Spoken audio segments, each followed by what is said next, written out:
Grüß dich. Herzlich willkommen. Schön, dass du da bist. Ich freue mich, dass du mir an meinem Lagerfeuer wieder ein klein wenig Gesellschaft leistest. Ich möchte heute mal ein bisschen über Erwartungen sprechen.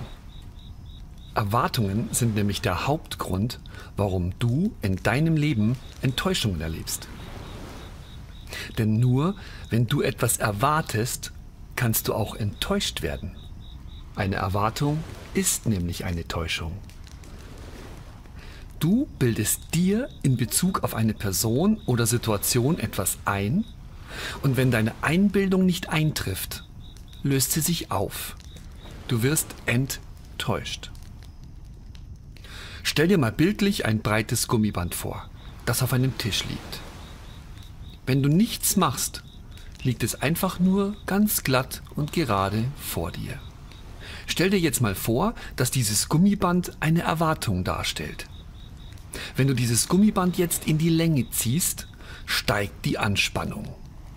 Je weiter du es dehnst, desto größer ist die Spannung und damit auch deine Erwartung. Bei einer Enttäuschung schnalzt dieses Gummiband ganz plötzlich zusammen. Zack! Es liegt dann total zusammengeknautscht und durcheinander auf dem Tisch. Und genau so fühlst du dich dann auch. Je größer deine Erwartungen sind, desto größer auch deine Enttäuschung. Hättest du das Gummiband nicht gespannt, würde es immer noch schön glatt und gerade auf dem Tisch liegen. Enttäuschungen fühlen sich bei mir meistens so an wie eine Mischung von Traurigkeit gepaart mit Wut. So ein richtig schlechtes, unangenehmes und unruhiges Gefühl, das meine Stimmung dann ziemlich eintrübt. Dieses Gefühl wird begleitet von einer Flut von Gedanken, die vorzugsweise in Form von Vorwürfen und Fragen auftreten. Sie können sowohl mich selbst betreffen, als auch eine andere Person, eine bestimmte Situation oder so belanglose Dinge wie das Wetter. Hier mal ein paar kurze Beispiele. Fühl dich bitte mal in die jeweilige Situation hinein und versuch mal, die Erwartung darin zu erkennen. Er hatte in seinem Urlaub so viel Zeit, er hätte da ruhig mal etwas aufräumen können.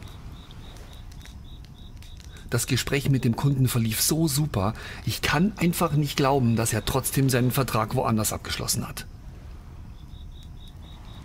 War ja klar, dass es an meinem Geburtstag wieder regnet.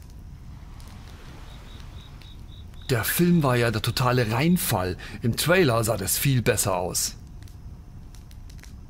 Wenn ich ihr was zum Geburtstag schenke, dann kann ich doch erwarten, dass sie mir auch zu meinem Geburtstag was schenkt. Wenn er schon sieht, dass der Müllbeutel voll ist, dann könnte er ihn eigentlich auch gleich rausbringen und in die Tonne werfen. Ich könnte noch 100 weitere Beispiele aufzählen. Aber ich denke, du weißt ganz genau, welche Art von Gedanken bei einer Enttäuschung immer durch deinen Kopf schwirren, oder? Alles völlig unnötige Gedanken, die vor Belanglosigkeit nur so triefen. Warum? Na, weil sie flüssiger sind als flüssig, nämlich überflüssig. Sie handeln von einer Situation, die bereits geschehen ist und auch nicht mehr geändert werden kann. Sie halten dich aber in einem Gedankenkreislauf gefangen und sorgen dafür, dass du in manchen Fällen sogar noch richtig lange an dieser Enttäuschung leidest. Bestrafst du dich gerne selbst? Liebst du solche emotionalen Ausbrüche und dieses schlechte Gefühl? Oder würdest du dir solche Achterbahnfahrten lieber ersparen? Wenn du jetzt glaubst, dass Erwartungen völlig normal und eine menschliche Eigenschaft sind, die man nicht ändern kann, liegst du leider falsch. Erwartungen und die damit verbundenen Enttäuschungen sind eine reine Erziehungssache und können mit etwas Übung auf ein Minimum reduziert werden. Auch hier spreche ich wieder von meinen eigenen Erfahrungen. Als ich vor ziemlich genau 10 Jahren durch eine intensive spirituelle Erfahrung in ein höheres Bewusstsein katapultiert wurde, erkannte ich unter anderem auch, dass ich selbst für meine Enttäuschungen verantwortlich war. Also begann ich, jede Enttäuschung, die ich in der anfänglichen Zeit noch erlebte, zu analysieren und zu hinterfragen. Warum bin ich enttäuscht? Was habe ich erwartet? Warum habe ich das erwartet? Und wie komme ich dazu, überhaupt etwas zu erwarten? Ich stellte immer mehr fest, dass ich jede Erwartung, egal ob es eine Situation betraf oder einen anderen Menschen, völlig unnötig war. Es fühlte sich an wie eine Lüge, die ich mir selbst erzählte und dann glaubte. Ich kannte die Wahrheit nicht, aber ich glaubte meine Lüge. Und wenn sich dann diese Wahrheit offenbarte, wurde ich enttäuscht. Meine Schlussfolgerung daraus war ganz klar. Hör auf mit deinen Erwartungen, dann wirst du auch nicht mehr enttäuscht werden. Das hört sich jetzt natürlich super einfach an. Das ist es aber nicht. Ich durfte sogar feststellen, dass mein Verstand teilweise eine echte Drecksau war. Unfassbar, welche Storys er mir als Erwartungen immer wieder um die Ohren haute. Da ich aber inzwischen immer besser wurde, in dem mich selbst beobachten, hinterfragte ich jede noch so abstruse Story und konnte so ganz langsam, Schritt für Schritt, jede Erwartung erkennen und auflösen. Das Schöne daran war, dass mein Verstand daraus lernte und mir im Laufe der Zeit immer weniger Erwartungen präsentierte. Die Folgen davon waren wirklich herrlich. Mein Leben wurde viel entspannter und harmonischer. Immer mehr Bereiche meines Lebens harmonisierten sich und das schlug sich auch auf meine Stimmung nieder. Schlechte Laune kenne ich seit Jahren nicht mehr.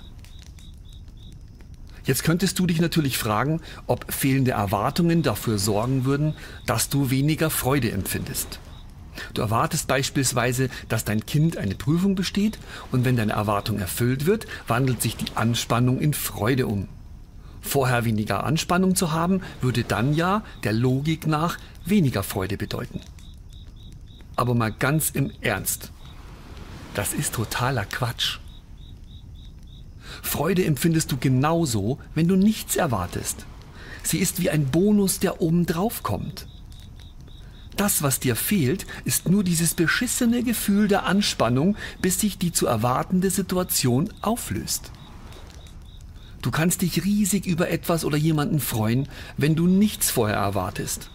Und falls dann etwas nicht so läuft wie gewünscht, fällst du nicht mehr in dieses riesige Loch der Enttäuschung.